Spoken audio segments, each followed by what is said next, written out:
Ça, c'est bizarre. Quoi?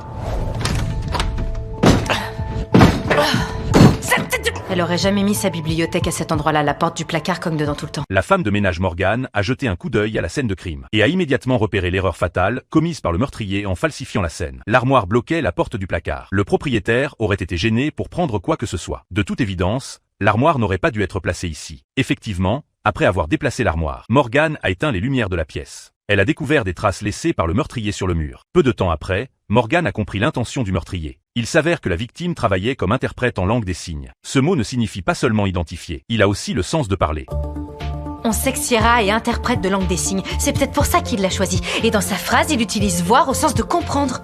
Qui peut pas se faire comprendre dans le noir? Les malentendants qui ont besoin de lumière pour voir les signes qu'ils font avec leur... Les indices sur le mur ont immédiatement fait revenir à Morgane tout ce qui s'était passé. À l'entrée du commissariat, des poupées sont apparues de nulle part. Chaque poupée portait des indices sur la personne kidnappée. Mais les policiers avaient déjà fouillé partout, sans rien trouver. Pourtant Morgane a fait une nouvelle découverte. C'est leurs mains qu'on doit regarder.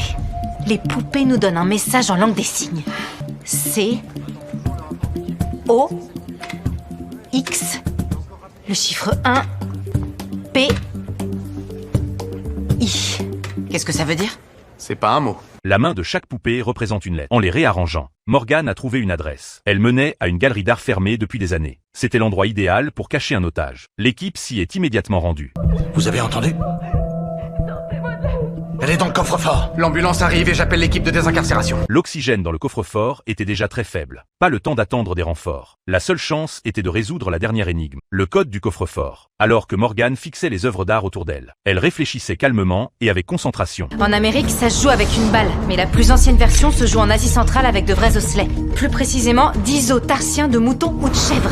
En Inde, le jeu s'appelle Anjulkal, ce qui veut dire les 5 pierres. Et enfin, au Japon, il se joue avec des petits sacs remplis de fèves.